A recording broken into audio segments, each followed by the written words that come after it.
And good morning. Welcome to a Tadpoll for a Thursday morning, a very, very busy Thursday morning. We're going to talk about the legislature from the House side this morning. Ken Rogers will be joining us. Elaine Bowers couldn't make it this morning. Senator from Concordia, she's going to be on next week if everything works out. So we'll get the Senate side. I would have kind of liked to have them both here this morning because the House and Senate, they don't always get along on some things. And I would have sat in between them.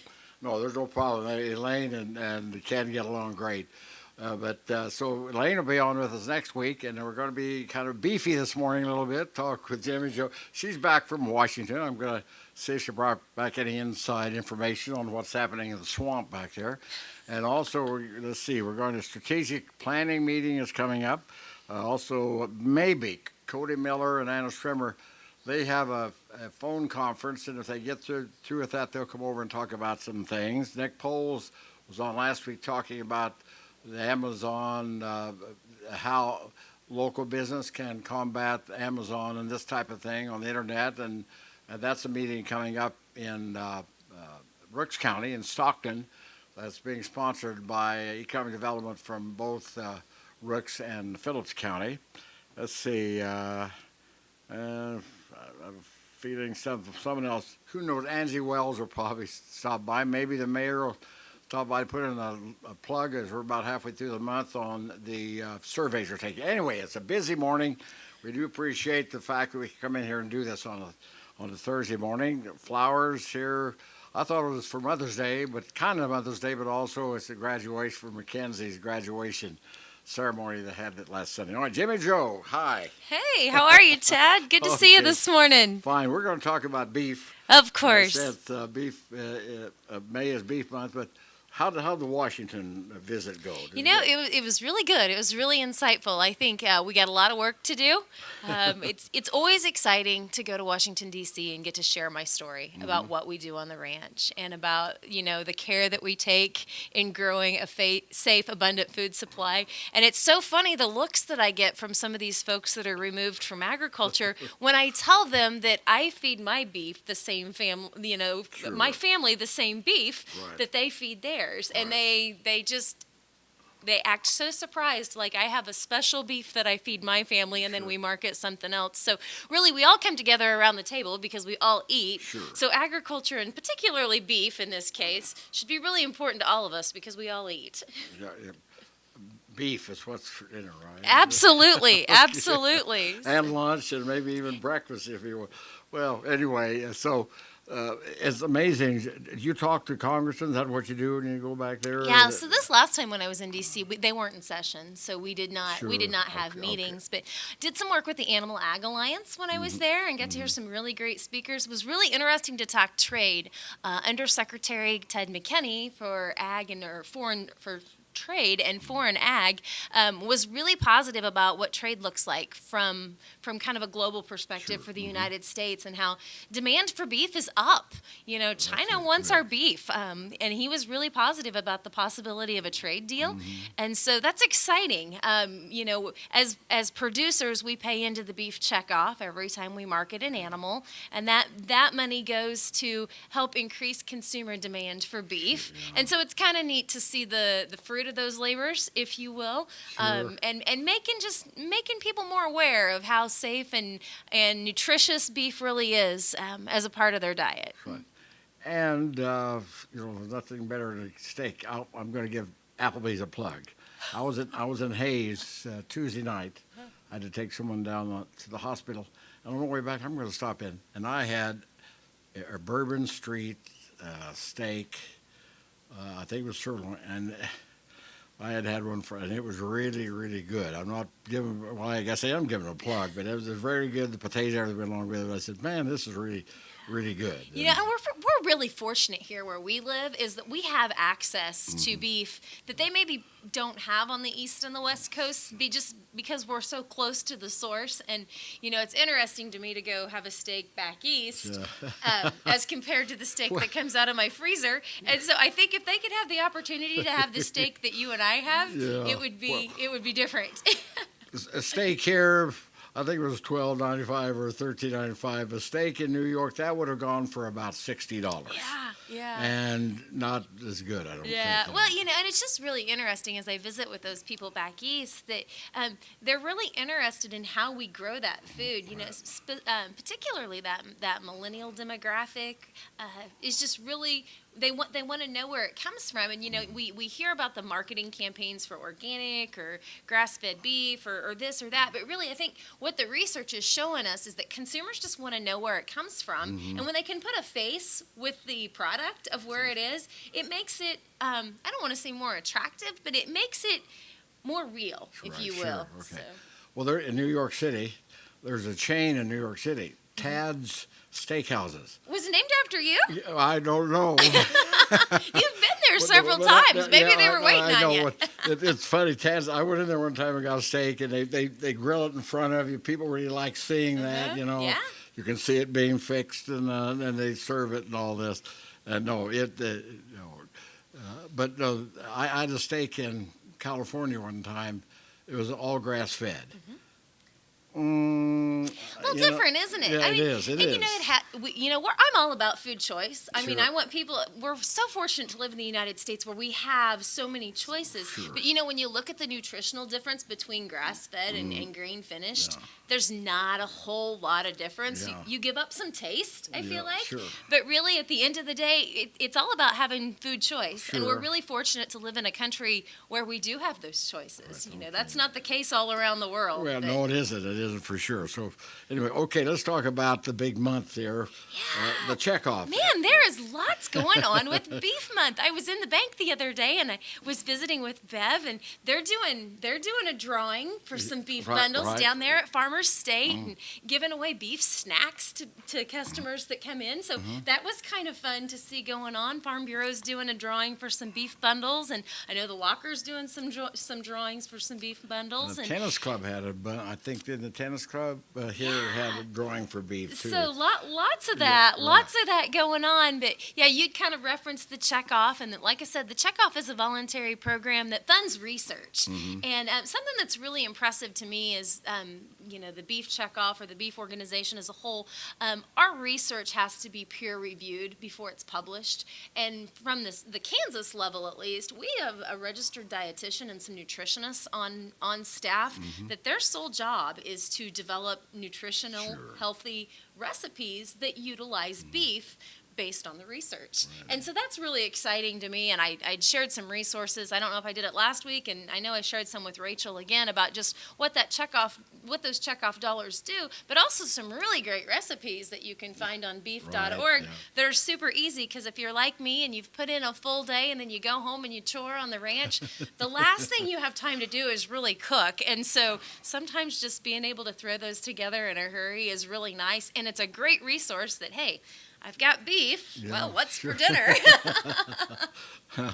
And has that worked? The Checkoff worked well. Yeah. Now, they do that, and it's kind of fill me in on that. When the beef is sold, It's $1 per head. The sale barn, they just take the dollar and Yep. put it over here, and then it's kind of like a sales tax thing. I mean, Yeah, to a certain degree. The cool thing about Beef Checkoff, it is 100% funded by us as ranchers. And so there's no government money, there's no tax dollars that go to that. And so really we're funding and driving that research that's backing our product. And so that to me is what's really exciting, that we believe enough in that to know that it's important to increase consumer demand and just give more really good research-based information about the health of beef being a part of your healthy diet.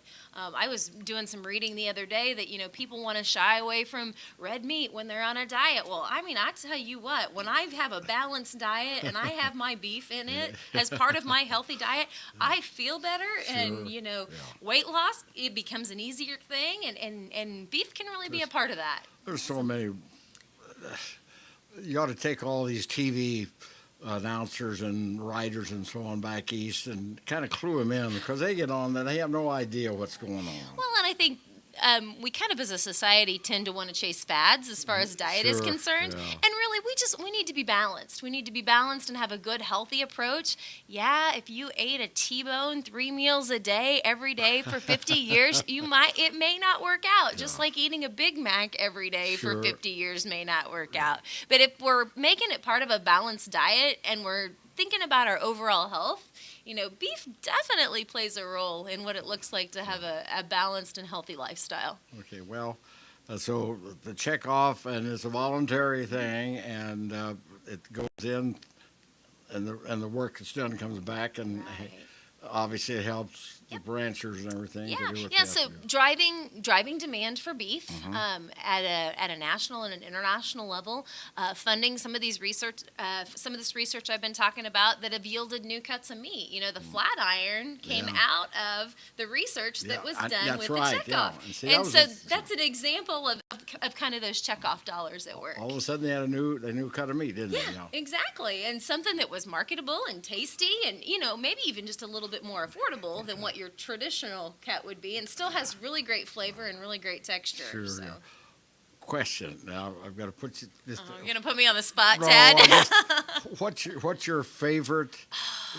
And I know it's all beef is good, but what's your favorite? If someone said for dinner today or lunch, what would you pick? I mean. Oh, I'm a prime rib or a ribeye girl all day long. If you fix a prime rib right, it's pretty hard to beat. But a ribeye on the grill, a prime rib in the oven. Oh man, I'm gonna think prime rib.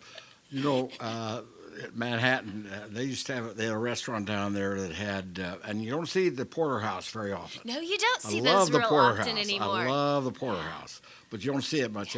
They had a 38-ounce porterhouse down there, and it was, if you ate that, it was like getting a small roast. That you might eat.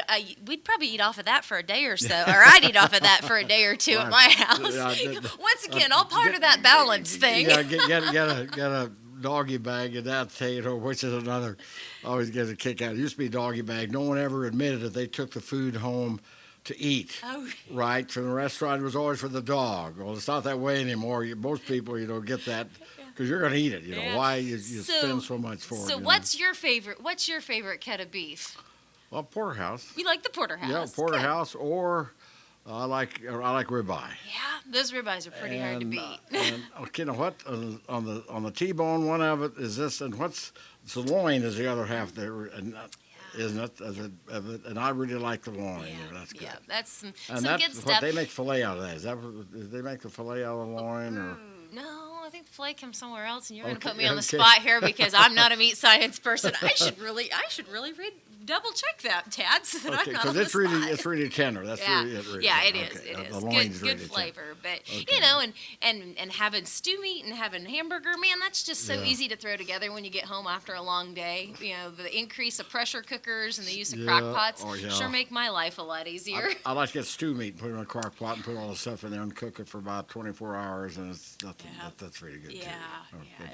It is. Well, anything else about? No, I think if life will slow down a little bit. I was telling Rachel maybe we need to do a cooking demonstration. I think it'd be fun to make something one of these days here. So we'll kind of put our heads together and see what we can come up with. That might be fun next week. That would be good, and if there's food involved, if there's food involved, Tad will be there. Yeah, that's for sure. See if we can work that out. Okay, I will put Rachel and I will put our heads together. We'll see what we can come up with. So. Well, thank you. We hope that the things go well. Yep, and thanks for having me. And eat beef, and really take time to reach out and thank those sponsors locally that acknowledge just how important that is. I'd mentioned the bank doing their promotions and some of those drawings, and it's really nice to be acknowledged as producers for the food supply that we grow. So that's pretty cool. You see the signs out still, Phillips County, of Kansas largest beef producers. Is that still in there? We're right up there in the top 5. I don't know if we're the largest cow-calf. I think that research was maybe a tiny bit antiquated, but it's a really good place to raise a cow-calf pair. Okay, thank you for coming on. Dad. Thanks for having me. Jimmy Jo Jansonis this morning. And you can tell that she's kind of excited about beef, And as you get excited when you're waiting in the restaurant, waiting for that steak to come or something off the grill. All right, I don't know who we got. I think maybe Ken Rogers is next in there. We'll see. Reminder that the Tadpoll and, of course, on Saturday morning, the Sports Talk brought to you by the First National Bank and Trust, proudly supporting Panther Athletics. from our sales floor to your delivery door, come see Jim and Terry Olive Bovie Furniture and Appliance, where they provide gracious living for less. Professional family eye care. See Dr. Jim for all of your eye care needs. Coombs Trucking, you call, we haul. Weinman Firestone, tire sales and service back of you to Phillips County, and Biggs Insurance for all of your auto, home, business, and farm insurance needs. Good morning. Good morning. Good morning, Ken. So glad you're here. The legislature, as far as you know, is done for the year. We did sine die on Friday night. Yeah. Does that mean we're done? I think we are. Well, unless the Supreme Court does something, but we'll talk about that. Overall, how do you feel the session went this year? B minus. B minus? I would say if I had to give it a grade, I would say probably a B minus. We did some things we didn't do enough. Typically, what I would say in a quote unquote election year, I thought some more things might be done, but the tone continues to change. Mm-hmm. What you see in Washington has come back to Topeka. Some of that's good, some of it's not so good. I mean, we see it's great to have people engaged, but we have people that feel very empowered now. Mm-hmm. At our town halls, when they come to Topeka, we read the headlines, and then we're gonna take it to you. And then once people kind of get beyond the headlines and actually talk, then we can kind of simmer down. But we had some differences in the House and Senate on the way to get some things done, and so that's one of the reasons why we were done a little early. We actually got done, Tad, in 91 days. Last year, at 108, Right, yeah. we still had a few more days to go because we did some things, the economic development things that didn't make it this year, kind of the same thing last year. As I told some of my colleagues, I think the House sometimes is like Charlie Brown and the Senate's Lucy, Yeah. where, we're trying to kick that ball Sure, and just take it away. This is the second year in a row, Tad. We've tried to do some economic development packages that I think would be good for rural Kansas that the Senate just chose simply not to take up. And so it's very frustrating for me, and so that I guess that's why that fire's still there to not give up and continue on. So Is the Senate more? It's done. There's 40 members of the Senate, 125 in the House. Is the Senate more? Is there more power from the urban area there in the Senate? Maybe is that why they don't look back at agriculture as much? Of course, we don't have too many. We don't have too many legislators out here either, do we? I mean, right. I think it's both bodies are very heavily influenced in Johnson and Sedgwick counties, and I just think it's probably where leadership is. House leadership, the Speaker grew up in Meade, but he serves Olathe. Speaker Pro Tem grew up in Great Bend, lives in Olathe. Majority Leader lives in Dighton. Yeah. I share part of Grant County with him. Don Heineman's his name. Yeah. Assistant Majority Leader is Manhattan. Minority Leader Jim Ward from Wichita, and Assistant is from Wichita as well.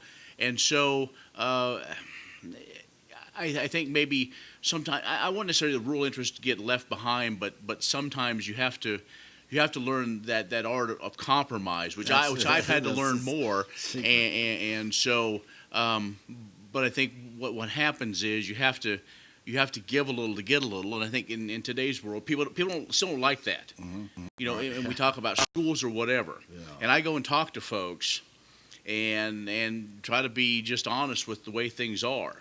And people get upset and say, well, you've got to do this and this. And I said, well, I do. Yeah. But that's one of the things where a lot of folks, we're talking term limits again. People want to do term limits. And I, regardless whether it's me or whoever, I said, you have to have people representing Western Kansas that are there long enough to be in a position to do some things. If we keep having turnover, I mean, look to our friends north in Nebraska. There's been lots of articles about this election will be the third cycle for them with term limits, and who's really leading things. You don't really have leadership from really west of Grand Island in Nebraska. Yeah. So I get in discussions about term. I don't have a problem with term.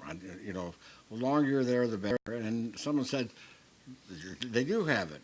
Election day, if you don't, you can vote them out if you don't want them in there. So no, I don't. I hope. Now they did with the governor of Kansas, of course. Was put in there. Right. Okay. So. And so overall, a B minus. That's interesting. anything particular that you wanted to get to go that didn't go, or something that, from your standpoint? Well, I mean, it's hard to say. I mean, I Sure. wanted to see more economic development things happen. yeah. But one of the things and I guess I see that B minus by saying, the economy is turning around. We're seeing signs of that. We are seeing revenues coming in, So that's right. but my concern is we're spending a lot of money. I guess what I'm disappointed is we didn't tackle our indebtedness, our bonded indebtedness, assurances that capers all those full payments are being paid, and how are we lining up? I mean, we did have some small victories. I mean, I'm not one who wants to grab a lot of headlines, so I may not be out front demanding all the big bills. Sure. And there's, but some little things we did, and one of them was the transportation task force that's going to happen this summer and fall. Well, going through the process, I looked and realized we didn't really have much representation from Western Kansas. They had to deal with the first district. Well, we know the first district goes all the way to Emporia and Manhattan. So my concern was we could have our representation no further west than possibly Manhattan. And so I wanted, and got it, and it stayed, that we have representations from each district, each KDOT district, which that guarantees us we have folks from northwest and southwest Kansas. The other thing that happened through this budget is those 23 projects, including Highway 383 that I fought for the years I've been down there, that's now back on track. We're still trying to figure out exactly when it will be done, but that money is now there. Part of the transportation money will go, instead of being kind of swept in other things, it actually is pinpointed to help pay for transportation for education. So I was a little disappointed at the end of the session, the way it kind of ended with a thud, the tax situation, with what happened with the federal tax plan, tax package. There were some things where monies came back to the state. And I know I talked to a lot of people that said, well, that money should stay with Kansas. We have a lot of things to take care of. I understand that. But the constituents that I've talked to said, well, it needs to go to roads. That money won't go there. And that's the thing. That money, if it's an ill-gotten gain by the state of Kansas, should go back to the people that it should go to. One of my concerns was we had about 7 or 8 different things through that. One of my concerns was it was creating a situation where people could, if they worked the system, get money back they weren't entitled to. That's what I had a problem with. And part of the process of politics is things aren't black and white. People think, well, it should be this, this, and this. Well, it's not. And so what happens is other interest groups get in, and we package things together.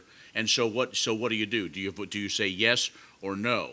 There may be some things you don't like about it. I didn't necessarily like everything about the budget, but I passed it because it did make efforts for Cape. It did make some things, like one of the things I fought for, and we have a small amount of money, about $250,000, going into sorghum research through K-State.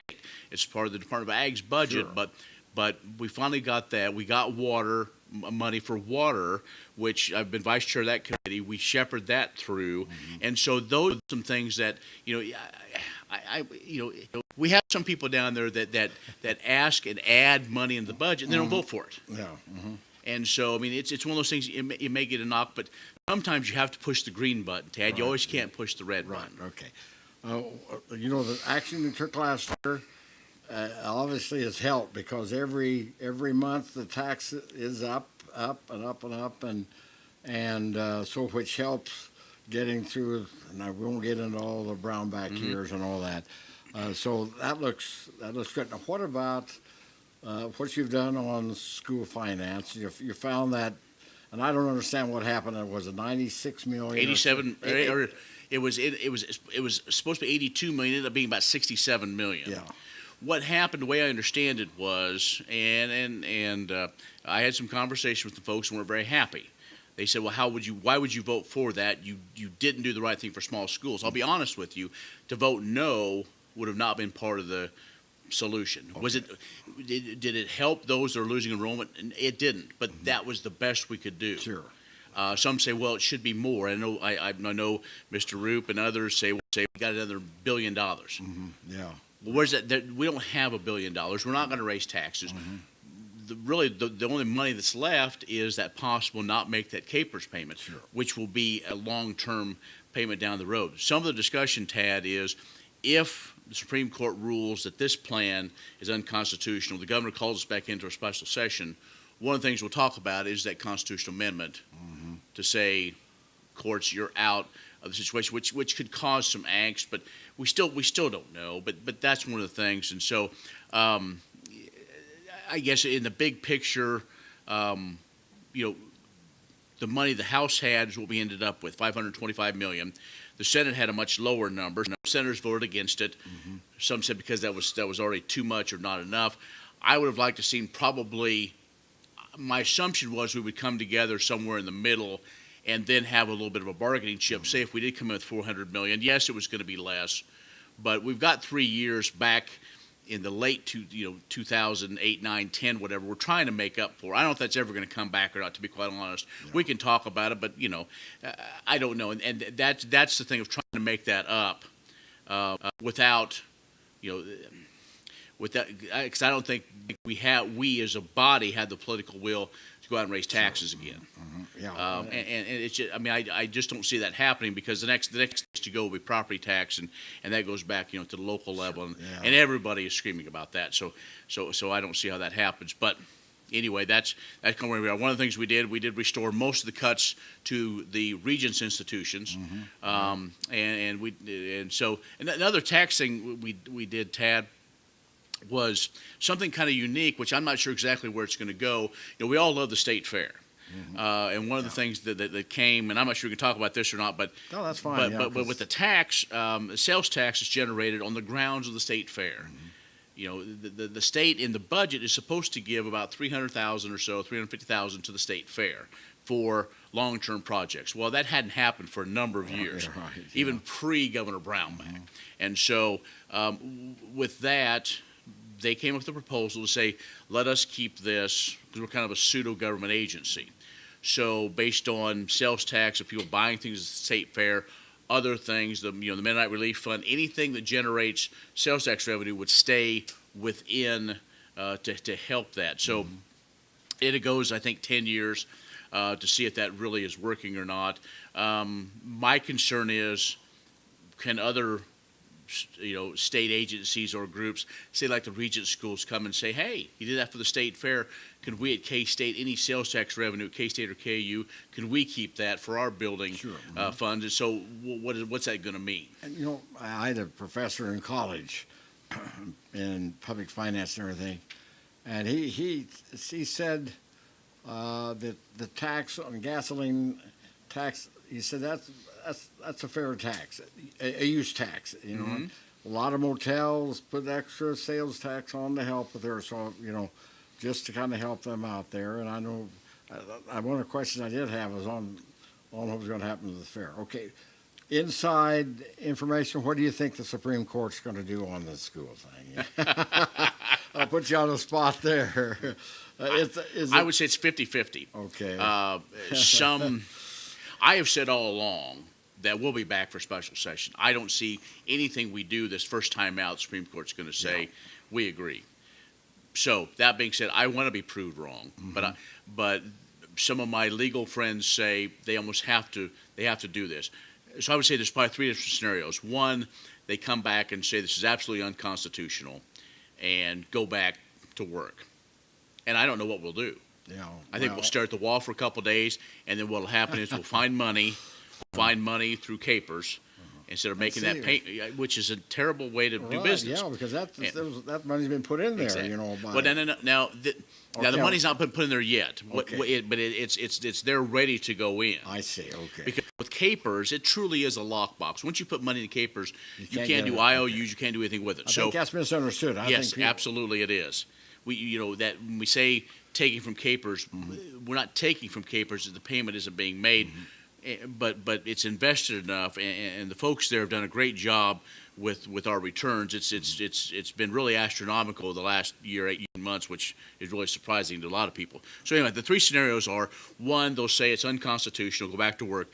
Second, they'll say That's fine. Let's move forward. We'll drop the lawsuit. The third one, which is probably what will happen, is they'll say, okay, we're still going to hang over to watch, so they won't release the lawsuit, but they'll say, put it in play and see how that works. That might be who knows? I mean, they'll get into a room and decide. And I know the Attorney General, Derek Schmidt, is going to fight hard. He wants to get this things done. Sure. A lot of folks want to have this constitutional amendment. If that would happen, if for some reason that would happen and it would pass, it would give folks the opportunity, probably on the November ballot, to vote and see if we do change the Constitution. I'm always a little leery of changing the Constitution, but honestly, a lot of people are fed up. Yeah. And a lot of people are concerned of where does it stop, and all of a sudden, or the next step is what programs get cut or have to stop, and we saw yesterday we've got an issue now that happened after we adjourned on Friday. And now somebody said yesterday that there's been some sort of a no bid contract on some privatization to the Department of Revenue, and so some 60-some people may get laid off, which is absolutely unbelievable. So what about, so we're just waiting to see, and when's that decision coming? The end of June. Okay. So we'll see what happens on that. What about other highways? Are we going to get some money back in the highways? There is, in this budget, there is. Yeah. I believe there's $60 million that is staying, in a sense, in highways. With that, that's going to allow the ability to go and bond, I think, about $400 million to finish these 23 projects that have been pushed back, like 383 has been pushed back a couple of years. And so the way I understand it, talking with folks at the Department of Transportation, they're fanning out and going to each district and talking with leadership there, saying, okay, is this still a top priority? Where are we at with it? How shovel ready is it? And so on. And so, again, it's a step. Looking at next year, based on what happens with the Transportation Task Force, they'll have to look at ways to fund it. Because I don't think you'll see a transportation plan done without a long-term funding source. Does that mean, a fuel tax or something? What people are saying is we have to have some sort of a funding source that is like the fuel tax that goes in and can't be swept out. The gas tax is one that can't be swept out either. It is in there.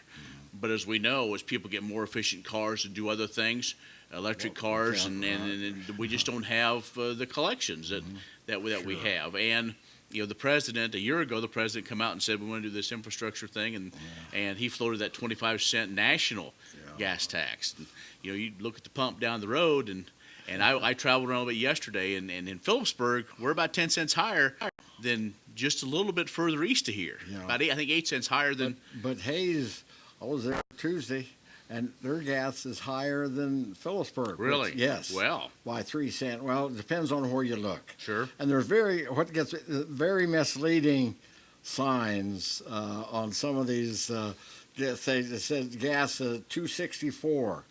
But real small, it has cash. Sure, right. It has cash, and then you put the card in there, and all of a sudden it's 5 cents more a gallon or something. I understand that too. And I appreciate our friends in the ethanol business, but I also represent oil interests, and so I do not complain about paying a little more for gas. Reason why is because it keeps folks, especially in Ellis and Rooks County, employed. Yeah. Some of us here, and so in oil, I know oil's coming up, but that also has a big part of the economy, and so it's as you can see, there's a number of different issues we always have to deal with. Yeah, there sure are. Okay, let's see. Any other issues? I don't know what I was asking. I've always wondered, all these good bills down here that aren't brought up because leadership doesn't bring. Is there any way you can get around your majority leader if you want something brought up, or do they have everything underneath their thumb? You know what I'm saying? Sure. Well, pretty much. The majority leaders of both the House and Senate kind of dictate what goes on. Okay. And if you put, what we did with a couple things is towards the end of the session, we talk to leadership and their staff, and if you get a number of people that go to leadership and say, we want to talk about this issue, or here's this bill, please bring it up, if the pressure mounts, and they do it. They really do try to find the will of the body, what they want to do. Sure, yeah. Because if they put something up there that people don't want, then the leadership does not want bills up that will not pass. And so that's what happens a lot of I times. see, okay.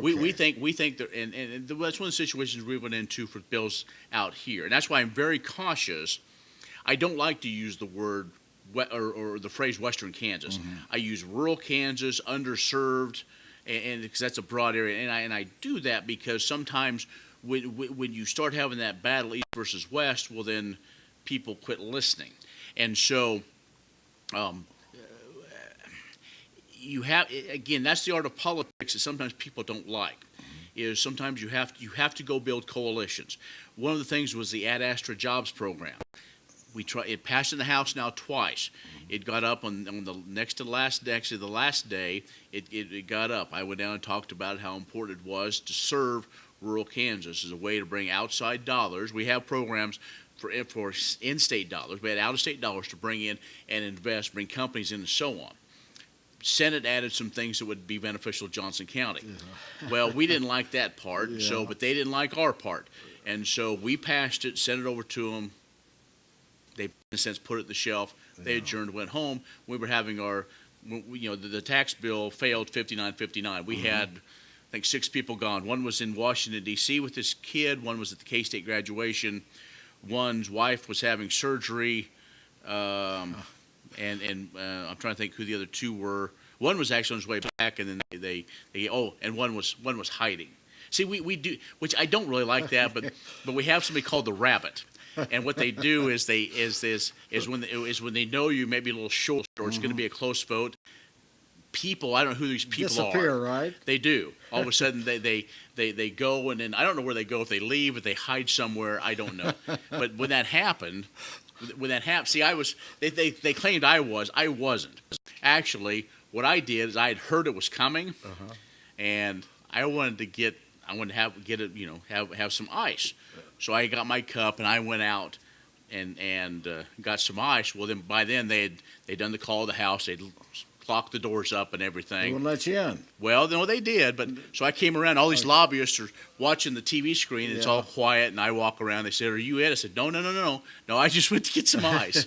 So I went in and of course sat down for a couple hours, and you wait till all the goofy games. But the one thing, Tad, that did happen that there's actually some meetings this week in Manhattan on. We did pass something on industrial hemp. And there is going to be a kind of a trial, if you will, in Russell County that some farmers, I think, have signed up. It's going to work through K-State Extension and the Department of Ag and see how it works. But Russell County was one of those that got it and said, we want to, our farmers want to try this, and so we're going to see. I mean, the national, Mitch McConnell had said, the federal wants to do that because Kentucky used to be a big hemp state. I don't know where it's going. But at least it's going to be another option. I don't know if the acres are going to be huge, but honestly, some of the best areas to grow hemp is that Russell, Norton, Phillips County areas. Right. And we have some passionate people around Norton that are really for it. I've been supportive of the way it is right now with industrial hemp and the uses that it has, and looking at some other things. And so it's not a gateway to marijuana of any sort. I have been on record, and I will continue to be on record as that's not a route to go. But anyway, it's a way, and we'll see what happens. It's my understanding that hemp is not real good marijuana. It's off on its own, right? It has basically no THC. And the way I understand it is that the THC or the whatever it is in those hemp plants, if it gets close to marijuana, it actually knocks the THC values down. So the other stuff. But it's a good case crop. It's an alternative. It is. We have some folks in Colorado that seem to be doing quite well and have a market for it and all the different things. But it's a learning. There's a lot of states that are doing a learning process. So we'll see. Okay. Let's see. Transparency. We hear a lot about transparency. Do you feel that's coming, that you don't have to put your name on a bill, right? Has that changed at all, or what's the story? It tried. There was a lot of transparency things, and at the end, You have to talk to Senator Bowers about that. What actually happened on the Senate side, but okay. and some of the things in the House didn't pass because I think either the cost was too much or it looked as too much of a gotcha. What happened, and I can't speak for the Senate, in the House this year, as this kind of developed, there's still bills being introduced by committee, but we've done to where there's a little subsection that says who requested it and then who introduced it. So, I mean, even though it says introduced by the House Transportation, you could say, well, this was whatever, some group requested the bill and maybe I introduced it. And so at least you have that sort of a thing, because what happens is towards the end of the session, we did this a lot this year, which again, people don't like this gut and go thing where you have a bill, you take the pieces out, and you put a different bill in. Sure, right. Yeah. And so what happens is, say I could introduce a bill saying, fly the flag the first Monday of every month because we all love America. Well, get towards the end of the year and they say, no, we have this very controversial bill, so we're going to take your bill that passed 125 to nothing, yank it out, and put this one that is Really? very. Wow. And all of a sudden people say, well, Ken, why are you sponsoring this bill, Philip? And so that's one of the situations. One of the things that I think we worked on a little bit is getting more money to be able to broadcast more of the committee rooms in video as well. That the House and Senate had a YouTube channel that you were able to see what was going on, and so that type of transparency. I mean, here's which I understand everybody's saying. We need to have every vote recorded in committee. What would happen though is sometimes in order to get bills out of committee, you need to have broad support, and sometimes, a voice vote, if it's allowed, they don't, you don't, in a sense, try to get people on the record. I did a couple times, just basically to make sure where things were. And sometimes people do that, but most of the time, you wouldn't have a lot of things passed. Some say that's good, but sometimes a good bill wouldn't pass just because of other political reasons or other factions. But when you get, because what happens is once it gets out of committee, then it goes to committee of the whole, you have a whole other chance for everybody to kind of say their piece, and that might sway people one way or the other. But we did make some changes. I think some lobbyist situations are going to be more transparent with some of the things they do. There's some other things, but I don't think this is going away by any means. Some that had their bills not make it, like those ones about the votes and the gut and go and some of the other things that the Democrats proposed, those will come back this coming year. And because again, with this being the end of a biennium in a sense, we start over in January. Any bill that's here is done, so you have to refile it or start again. Okay. A couple more. Questions keep coming up. I've been hearing a lot about some PACs, sending out. You get around election time about maybe the new people who were elected in and made it possible to change things, to get more money and everything. And about PACs, do you have a PAC? I don't have a PAC, no. What's your opinion of PACs? Well, I think they serve a purpose. It's like having lobbyists. I mean, I think it's kind of a necessary evil in a sense. Right, okay. Groups, almost any group, any association, most of them now have political action committees. Yeah. What it does, it gives an opportunity to get your message out. It gives you an opportunity to support certain candidates, or it gives you an opportunity to go after somebody that either you don't know or maybe made some bad votes. Yeah. Those things are unfortunate. But I guess one thing I will say is people say, about campaign contributions. Yeah. The maximum you can give for a House candidate is $500. Maximum for a Senate candidate is $1,000. I would hope that it's like somebody asked me that the other day, and I said, you could give me $500, you could buy me a bologna sandwich. If it's a good issue, you don't have to give me. I mean, that has nothing to do with it. I'll talk to whoever, and writing a check to a candidate, I don't think really influences them as much as possible. What it does, it always helps to go, okay, well, we're all kind of thinking the same way.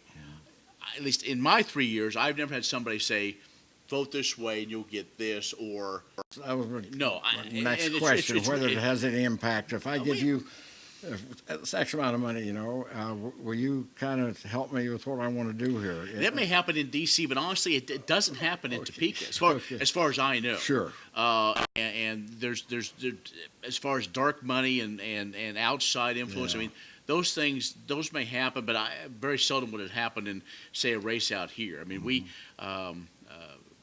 What I said, I will probably do some fundraising locally, and I really haven't asked folks for money. Other folks, other interests have decided to contribute. I don't really go out and seek them. It comes, and so we appreciate it. Sure. We send them a thank you, and but as far as access, I would hope on social media pages, in the newspaper here, I'll give my cell phone out.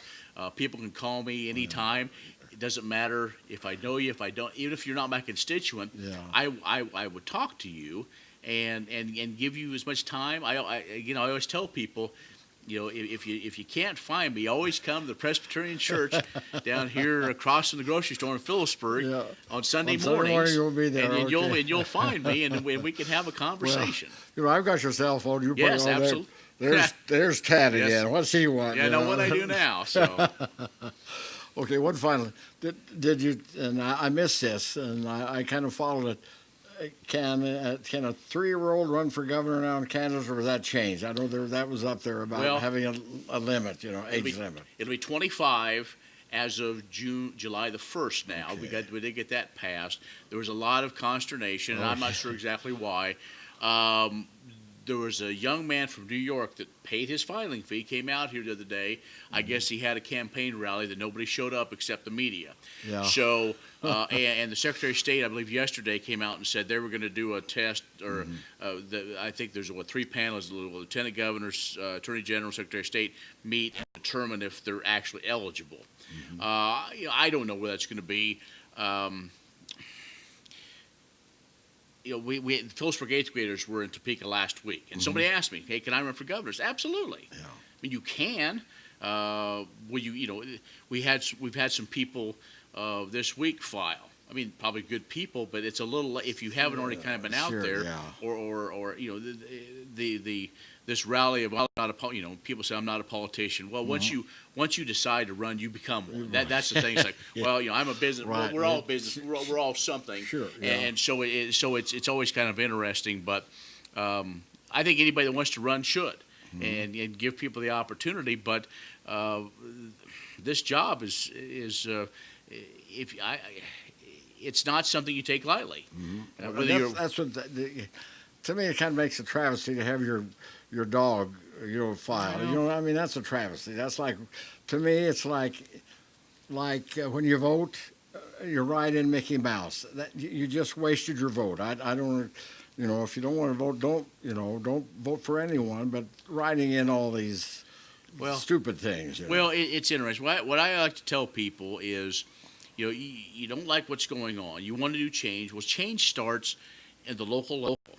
And a lot of people love to vote every 4 years for the president. Yeah. Well, the way our system is, I would pretty much guarantee for the next several years, the Republicans going to get the Electoral College votes in Kansas. That's not being overly political. That's just being factual. Yeah. As I told people this last election cycle, I said, a lot of people said I have some angst. I don't want to vote for President Trump or for Donald Trump, the candidate. I said, well, don't. Yeah. But I said there'll be enough people in Kansas that will. He will get our votes. Now, I think it's your duty that you should vote, but also be informed. But change happens at the city council, at the mayor, at the county commissioners, and then at our level. And that's how it starts. You want to get change. It happens. Sometimes people get started because of potholes.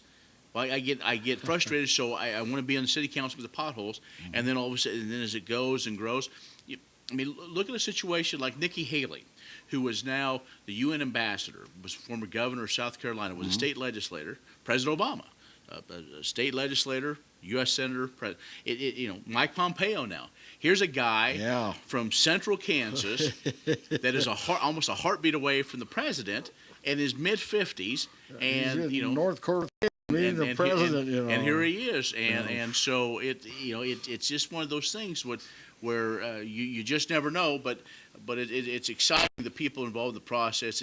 Ted, I enjoy when kids come down to the Capitol and see things. In fact, the 8th graders from Phillipsburg that were there actually saw us actually doing things. One of those last votes they were able to see, and so that always is a great experience as well, rather than just kind of sitting there. And it's great to tour the Capitol. It's a beautiful place. So anyway, that's Okay, final. Yes. I may have missed it. Have you announced yet? Have I announced what? Oh, you're gonna run?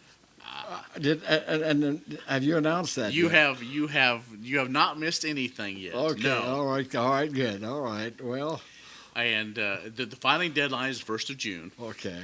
And I apologize to my other media partners where I really haven't tried to be on radio silence the last 3 weeks. Sure. I haven't had articles or columns. I haven't seen anything. And it hasn't been there yet. But I guess if you want, we can break some news here. My plan is to go to Topeka next week and file. I am planning on running for re-election. Yes. Is that a I guess exclusive? this is right now. It is an exclusive. You know before my wife, because my wife always asks me, and I said Really? I have not decided, but because you're a true mentor of mine, that I will say that yes. Yeah. So of all the speculation, so who knows where the World Wide Web and Sure. who's watching this today? Yeah. Because even my colleagues in Topeka don't know, and Wow. so I am all intentions. I've got some traveling to do, so hopefully that I make it. But have to go to Topeka. But I am planning to file for re-election for the 110th district. Wow. And so it is an honor and a privilege to do this. And it's a lot of unfinished business. And there's a lot of, as I like to say, a lot of chaff with everything else going on with all the other races. Wow. But I think we'll be in a good position to continue to do good things for this area. I truly enjoy representing the counties that I do. I enjoy the people, even the ones that love to chew on me. And I understand that's part of the gig. Sure. But to me, this is representative government in its finest form. And the things that we get to do, whether it be passing laws or helping somebody that needs an answer from a state agency. Because sometimes state agencies hate to hear from people like me when I get on the phone. Because sure.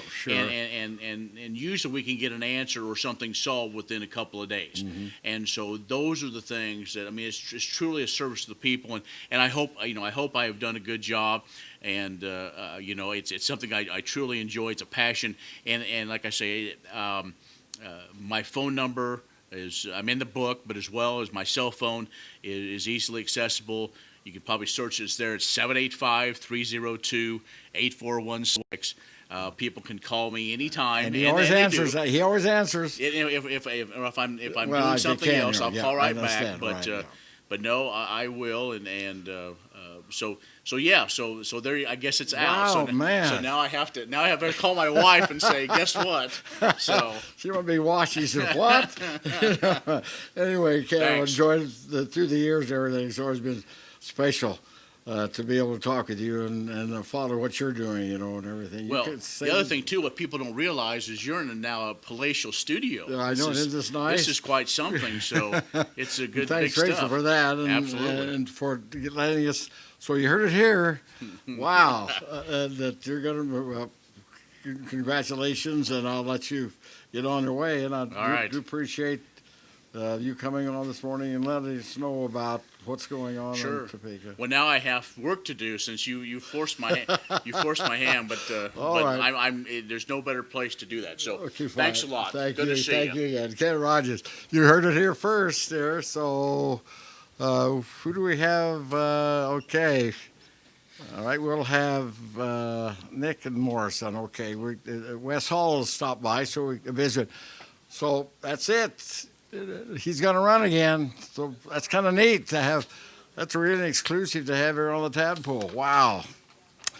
And while we're waiting for our next guest to come in, and we have a bunch of them, All your friends at the Farmers State Bank of Phillipsburg, interest begins the moment you enter the door. Interested in your member FDIC. Mapes and Miller, it's not what you make, but what you keep. Mid-America Real Estate, providing the best homes in the area for over 40 years. Blossoms and Butterflies, making beautiful flowers a part of your life. Sign Solution, our one-stop sign shop, so much more. Madison Motors, in business for over 70 years, and Rogers & Associates, your local trusted choice agency. I had no idea that Ken was going to announce here this morning. I was just happy to see. In fact, I didn't know whether he'd announced or not, so that's kind of neat. There, you saw it here first. Okay. Did you just hear what Ken Rogers just announced? He's going to run for representative again, you know. So, Fantastic. yeah, it really is. Okay, Nick, you're here to talk about the special program that you and Rooks County have worked on. That's right. Yeah. Next week on Wednesday, we have two programs going on. The first one in the morning, How to Survive in an Amazon World. It's for businesses to figure out how they can really do better with their e-commerce, selling online, and not really worrying so much about Amazon as a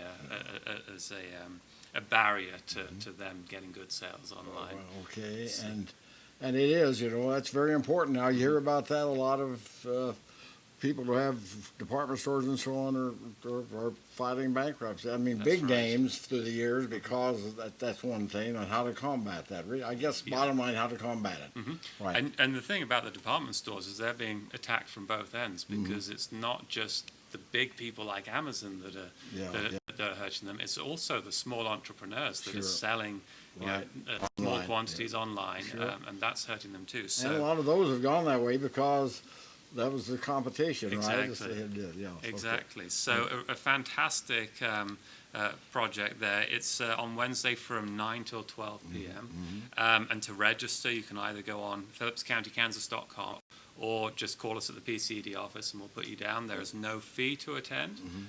Lunch is provided afterwards as well. And then after lunch, we have another session, which people are welcome to attend to, which is Meeting the Millennials. And it's all about looking at the millennial generation as the next big buying power, and how businesses can look at them and see what the trends are, how they use social media, how they interact with each other, how they like to purchase products, and put that into their strategy as a business moving forward to make sure that they're catering to this, which is going to be the biggest buying demographic in a couple of years. Wow, so it's a good opportunity to learn how to continue on what you're doing and everything, and it's free. Yes. And just contact you, and what's the date of that again? And that's next Wednesday, May 16th.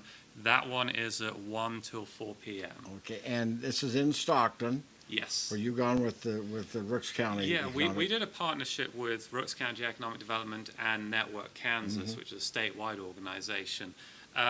This is an incredible resource. The trainer that comes out and does the presentation, Barbara Wald, she is a international business guru. She's worked with the likes of Honda and Disney and Reebok and some Fortune 500 companies on developing strategies specifically for retail.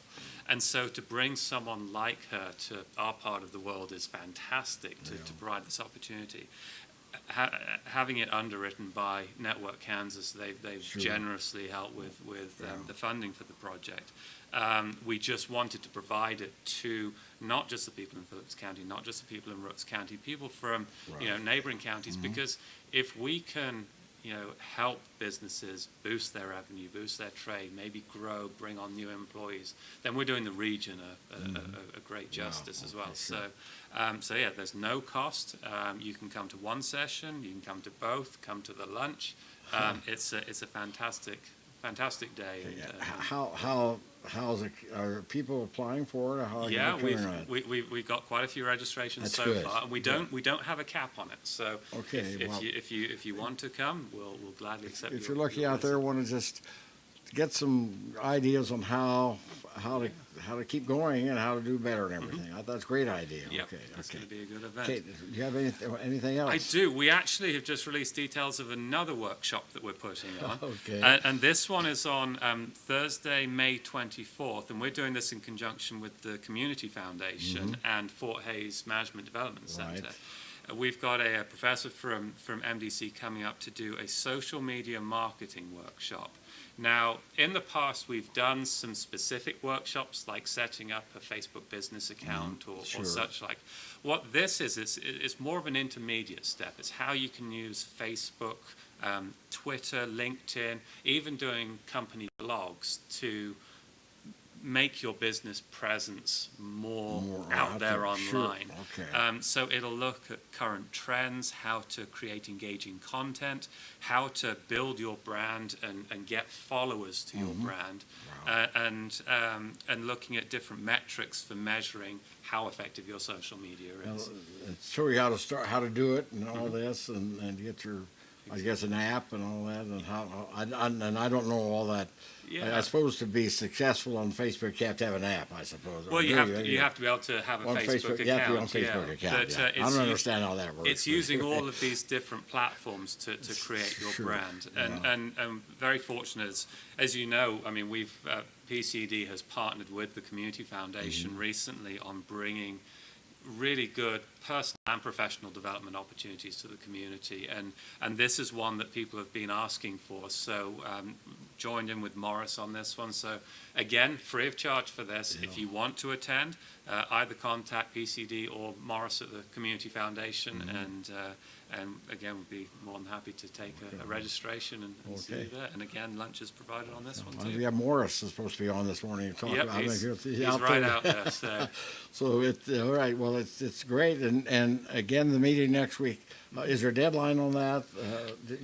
We would like to have registrations for the one next week by Tuesday. Wow, The how much thing food is on to Wednesday, have. so we That's know, a big we thing, know how many to food prepare thing. for. That's right. And that's in the city building, which is very convenient, right there. Yep, it's at the Stockton City Hall, which is 115 South Walnut, right Yeah, there. you go. I think it's Stockton. one block east of the stoplight in the south. I think is where it is. I think that's right. Yes. And then, so I've attended meetings over there too. So it's a good place, and have the food and just learn how to have a better business. That's right. Okay. Yeah. So. Well, I'm going to ask you again. I asked you last week. You changed your mind, or you're going to the wedding?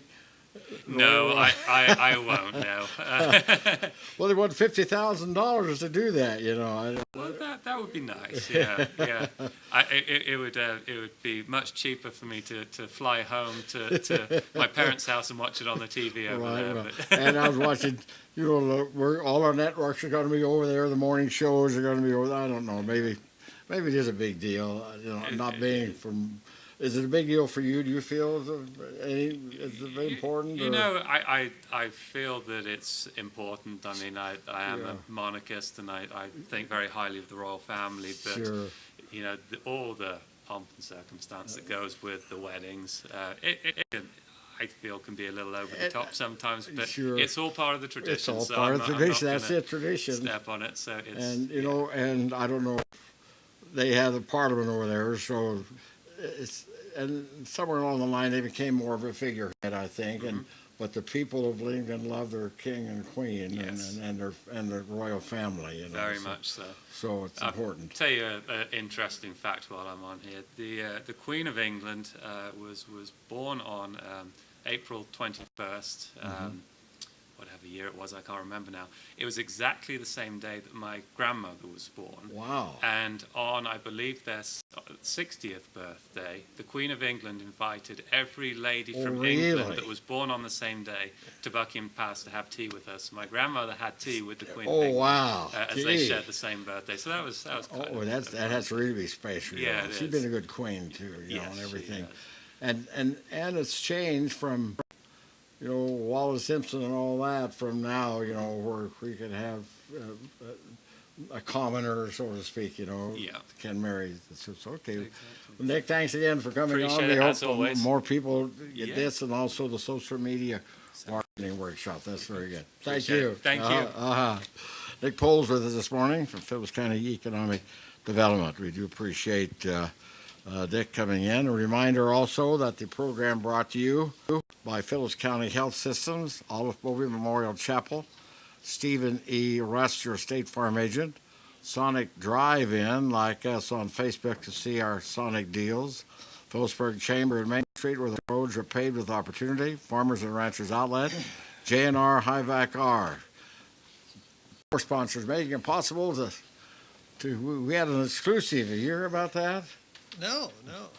Ken Rogers just announced he's going to run for representative again. Well, No one knew he no was one here, knew. so Well, here so, you go. Yeah, You're breaking ground. yeah. Okay, breaking That's ground on that. great. Let's talk. What? Okay. First Economic, the Community Foundation is Okay. looking for someone to do the work there. The cleaning. The cleaning. Yeah. At the, Yeah, it's actually technically it's the company that owns the building, which Sure. is the foundation. Okay, all right, too, yeah. by way Sure, of, you right. know. But Uh-oh. Ever-present cell phones.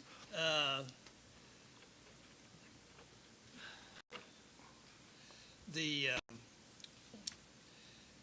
Janitor, more yes, or less. we lost our janitor, and so now we're needing to replace someone who would be willing to do basic cleaning in the Fisher Building on a daily basis. And job entails about 25 hours a week. And, there's a lot of vacuuming and trash disposal and that sort of The thing. bathrooms. Yeah, cleaning the Ever-present bathrooms. yeah. That building gets a lot of in and out traffic Yeah. during the day, so there is tracking mud in and that sort of thing. And so I have an application available at my office, so if someone wants to stop in at the Fisher Building or give me a call, we'd happy to get that application out to them. So. Okay, so, and it is, like you say, it's not during business hours. Usually, Right, you know. we couldn't do much from 8 to 5, Sure. but the hours are flexible, so it could be during the evening or even during the night, Yeah, sure. early morning. Some people are bright-eyed and bushy-tailed at that time of day, and so that works too.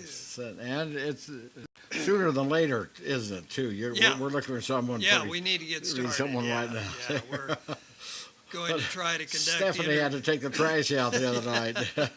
We're going to try to conduct interviews by early next week. Okay, so- all right. So so just once come it- by and pick up an Right, application. right.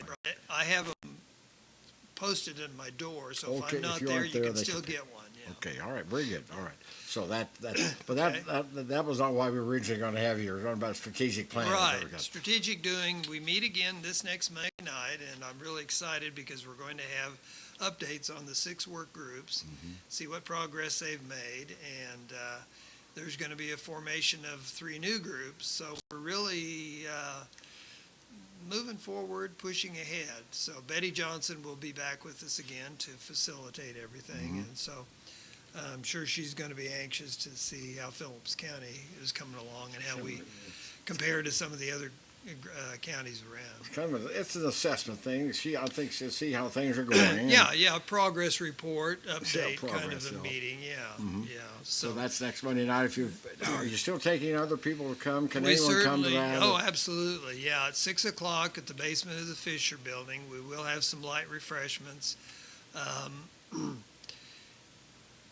We have a walking trail group. We have a formation of a recreation commission.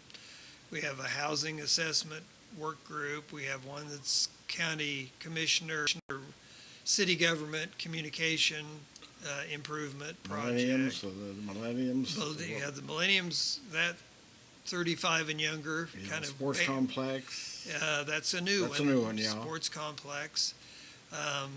And then the community beautification. And so they're already planning some activities to do some things for, and it's not just Phillipsburg, it's county-wide. Yeah, So sure. we've I got think that's representative. another important Yeah, word right, there is right. for anywhere in the county. Okay. And if a project leads to needing some money, there's always the Hanson Foundation to turn to, and they're very interested in promoting strategic doing ideas. So, yeah. Grants, was that what you were going to The mention? deadline for the community grants for the spring round is June 1st. So go to Phillips County Community Foundation.org. That will take you to the grant application. So if you have a nonprofit group that you're working with and need some funding for something, this is the perfect opportunity. That You money is there. still have about 2.5 weeks to work on it. So get that in, and if you need something, I say we because I'm on the board. Right. We have done a lot. Well, the fire truck the other night, that was Yeah. really great. I mean, Yeah, and we helped with that. I mean, we've done a wide variety of things for kids with playground equipment and padding, and all the way to the defibrillators that we've placed in schools, and we've just considered a lot of stuff. So and been able to do a lot of funding. So we have 50,000. So. and you may not get all of it, and then you may, if someone wants 50,000, there's a good chance you aren't going to get all 50. But, Right. And we sit down and go through every one of them and rate them, and they're rated, and then we decide. Hierarchy and. Yeah. And if you need 50, you might be able to get some from us, some from other That's foundations. a lot of them do. Yeah, I think so that's how the fire truck is purchased. Yeah, a lot of joint effort. So Yeah. don't be discouraged. And if you need to talk about a project, I'm certainly happy to take a call Sure, and okay. we can bounce some All right, ideas. All right. Anything else? Yeah, we are going to have QuickBooks class on May 31st. A lot of people have been interested in learning the basics of QuickBook, which is the main primary accounting package that you learn for businesses.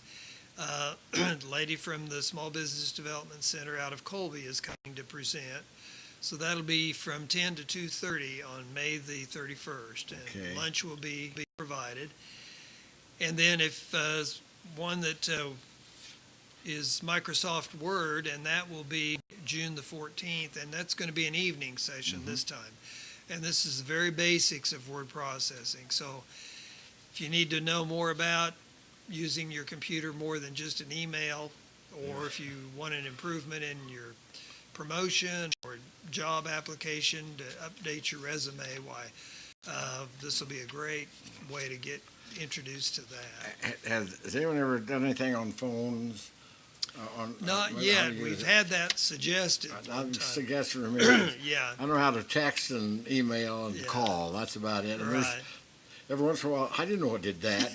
So, Yeah, I love to hand it to a third grader and Yeah, have oh, them yeah. show me what's yeah, available. right. That's it. Yeah, Yeah. Either that or Rachel. Yeah, No, well, she knows there, what's she's a going good on. On those. Well, mine over the weekend, mine kept trying to reload, and I didn't know what was going on. And I handed it to a fella, and he says, "Well, let's do a soft reset." And I didn't know what the heck it was, but I it know. worked. I was so. having trouble last week with something. Rachel did this, that, and that. She always gets me up to date on what's going on there. I do appreciate that. So QuickBooks on May the 31st, and during the day, Microsoft Word Basics on June 14th in the evening. So those are the two that All right. we have available. And we take advantage of this. There's no Yeah. charge for any of this, is there? Very little. I think there's 10 for the Word one, Sure. but yeah, we can. And someone knows you have someone come in and do it, right? Yeah, they're I mean, professionally they know what they done. do. Oh, absolutely. Yeah. And they aren't third graders, but No, they're, no. but you hit the nail on the head on the third grade thing. Well, and we have a great setup with the computers at the Sure. e-center and the projector. So it makes learning, if not exactly fun, at least it makes it very accessible to anyone. So. I think the way to learn is to do it. You ask someone something, and they do it, and they do it like this, and then Yeah. they leave, and Yeah, what was what that? was that? Yeah. By doing Well, it yourself, that's how you learn Yeah, how. this will be a hands-on. Okay, for sure, good. both All right, of them. very good. Okay. Well, thank you, Ted. Morris. We'll see you Monday evening at Yeah, Strategic Monday evening, Goods. 6 o'clock, strategic planning. And also, if you're interested in that, the job there, the janitor's job at the Fisher Building, well, contact Morris and pick up one of the application blanks. Busy morning. And let's see who else we have. Is going to be Wes, I think, coming in. Okay. Anyone else out there? Okay, all right. Hopefully we'll get, maybe later on, we'll get Wes back in here to talk about things going on at the Encore Living. Good morning, Les. Good How's morning. Wes today? I'm doing okay. How are you doing? All right, fine. What are we going to talk about today? Well, it seems that we're getting pretty busy for May and Okay, June. sure. Okay. So we've got a number of things coming up. As usual, we have our game night, which is the third Saturday of each month. Okay. That'll be on May 19th. Mhm. And we start that with a potluck at 5:30, and then usually go till about 9 o'clock. What kind of all kinds of games? What do you? There, we do bingo for a while, and then some people split off into doing Card different games, kinds of maybe? card games and board games, and we have ping pong tables Okay, and yeah. pool table Pool and, table. and air hockey. Yeah. Air hockey gets kind of loud sometimes. I never figured out how to do that. You know, you hit the then you, Yeah. but it was popular one time. So what? Anyone? Can- Anybody can come, all ages, all abilities. Mhm. Okay. We have people with wheelchairs and little kids Sure, running around right, sometimes, right. and so it's That's it. So it's a week from this Saturday night, right? right. Okay. That'll It'll be on the 19th. That's the encore. Okay. What else? Well, Wes? this time we decided, as we've talked around with some of us, we kept saying should have a sock hop. A sock hop or And since Wow. The school reunions, class reunions are coming up at the end of the month, we thought, well, let's have a sock hop. So Wow. on May 25th at the center, we're going to have a sock hop starting about 8 o'clock, wow. so that most of the class reunion activities, can Sure. can do right. what they want, and then if they want to come out afterwards, we And can. what old-fashioned sock hop? What's the music gonna be? Records and stuff. Well, we're Harlan's talked to Bob at the radio station, so we're going to play some of the oldies. It's gonna be from older that, music, right? and then I've got a number of CDs from that has music from the 50s and 60s and Okay, 70s and a stuff real like that. sock hop. It's music and dance to the old way. And Yeah. We're not sure how many people are going to Sure. actually dance, but Yeah, right. Well, that's a good idea. give You're the doing different opportunity. things there. So the sock hop, all right? Yep. So then June 1st will be the last class that we're going to offer for the creative doodling. Mm-hmm. And we will probably offer that again in the future, but for this time around, June 1st, which is a Friday, at 2 o'clock will be the last class we're going to do for that one. Okay, all right. We've had several people come through with that, and most of them have enjoyed learning how to do that kind of thing. Okay. So then on June 5th, which is the following Tuesday after that, I'm going to start what do I call a guided autobiography class. Okay. A lot of people talk about wanting to leave a legacy, tell their story, let their kids know what their life was like and that type of thing. But they're not really sure how to go about, where do you start, how do you put it together, that type of thing. Wow. So we've got it set up as a guided autobiography, which means that we have different questions and structure and stuff like that Sure. to help people get through what kinds of things it is. And a lot of it is, the emphasis isn't necessarily going to be put on how well somebody can write. Mm-hmm. The major part of the emphasis is just to help people remember. Getting the facts down on what happened. I wish my family had done that. I have no idea how my childhood and my mother or dad was. I know as it got a little older, but a lot of that stuff is missing, and of course it's gone now. There's no way you're going to get that, and that's a great idea. And that's part of what I'm telling people too, is that if you think back to your parents, what were they like when they were kids? See, I didn't have no idea. Most of us don't know. So I keep saying, well, if you want your kids to know about your life as a child, you need to write it down. Yeah. So we're going to go through that. It'll be once a week for, I'm going to start with 4 weeks, and then the whole thing will run usually about 10 or 12 weeks. Okay. But we'll start for each week in June, and I've got 2 different times set up. I'm going to do in the afternoon on Tuesdays from 2 to 4 for those people who aren't working Sure, and right, have yeah. the time. But if you're working and can't make it through in the afternoon, I'm going to do it on a Thursday evening from about 7 to 9. Okay. So these will run about 2 hours each time, and we'll go each week for June, and then we'll decide, Sure. you know, That's great. if we want to keep going. Put me down. Okay. I'm serious, because I have a lot of people say, "Were you ever going?" I said, "No, I never had," but I didn't know how to get going on something like this, you know. And it's really important to your family. My grandkids don't have any idea, you know, a lot of how my childhood was, and getting back to my family, I found out through genealogy that my great granddad is buried in Alma. I had no idea how he got there or anything, but he's up. I went up and his gravestone was there in Alma. I had no idea how he got there, and if I'd had something like this, I would know about my background, you know. And everything. Yeah, that's kind of similar to my experience because I was born and raised in Colorado, Mm-hmm. and Kansas was probably farthest from my mind at the time.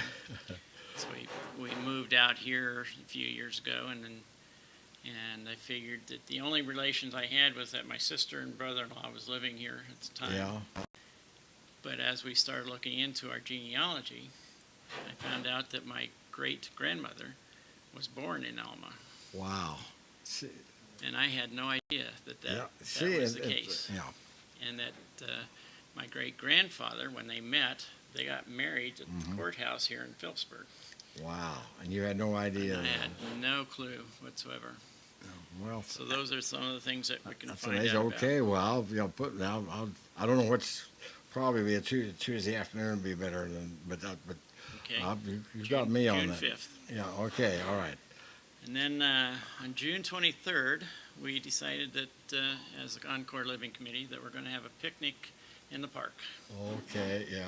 You know, at the city park over here, we're just going to get together, have some pulled pork Mm-hmm.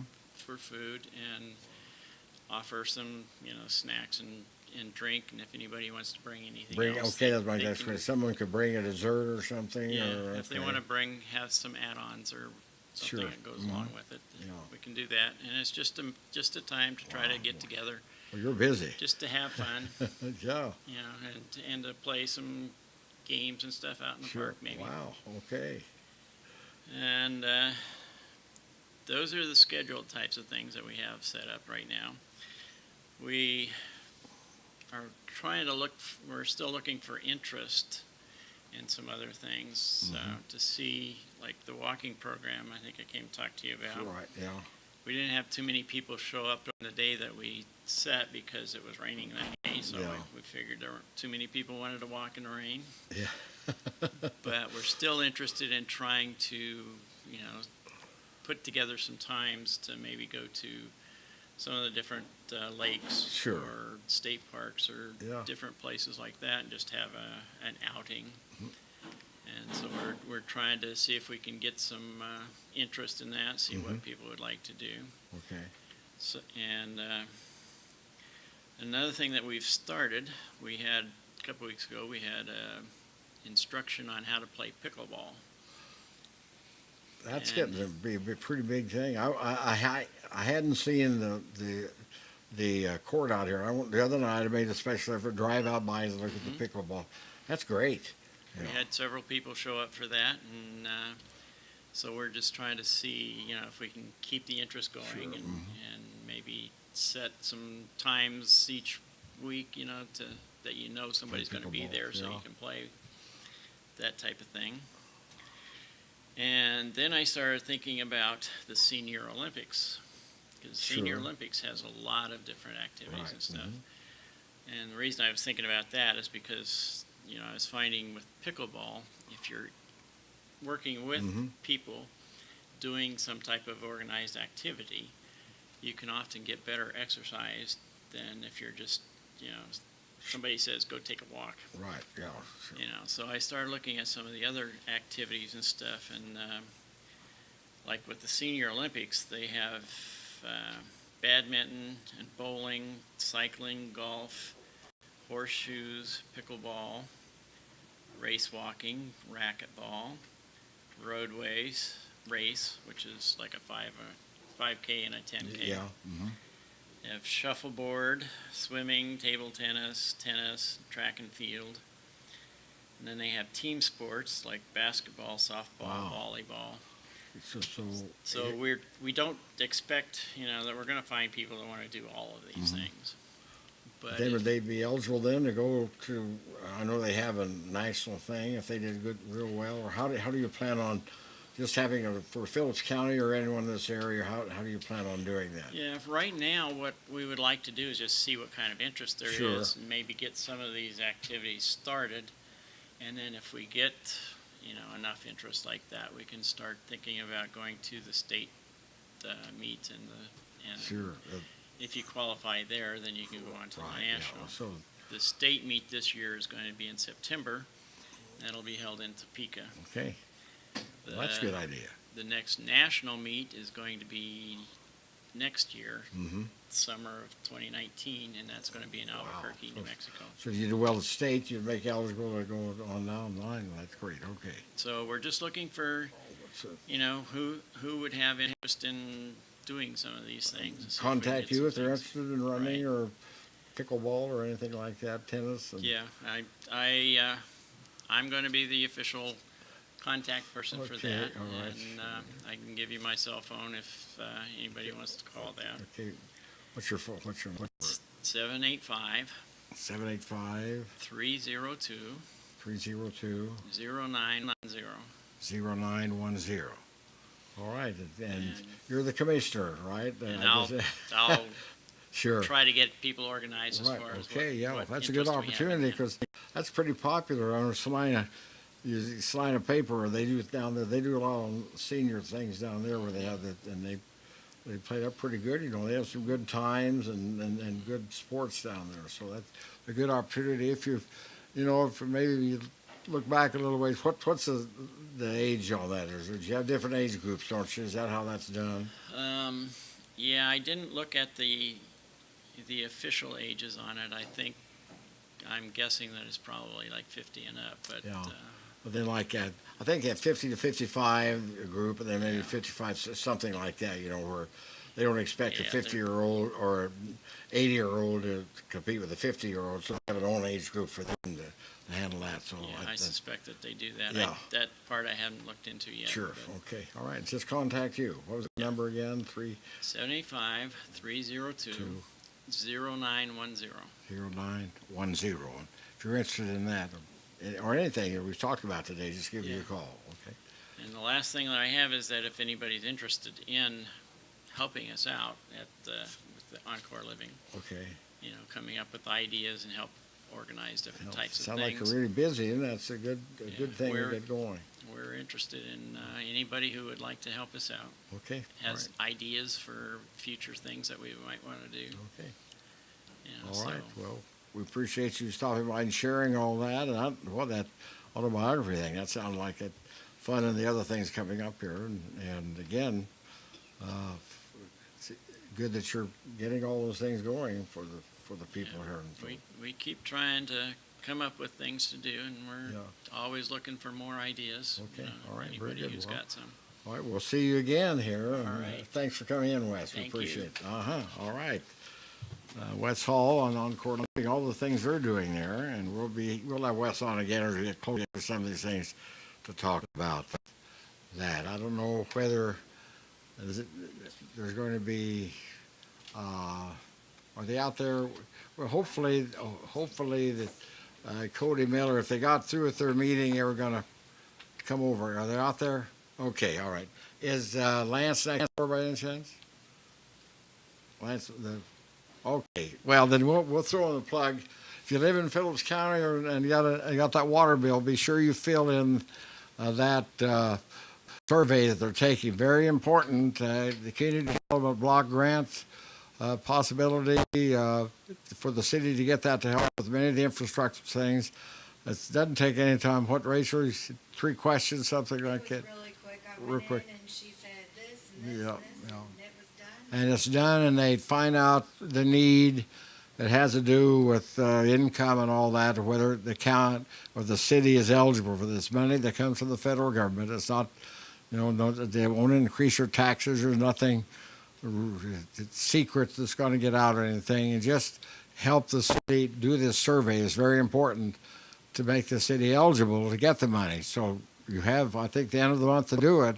So if you have not yet paid your water bill, and you got the survey with it, fill it in, and when you pay your water bill, take that in, and they'll be glad to get that. Because if you don't, they'll be contacting you because they want to get as many people involved in this. Whew.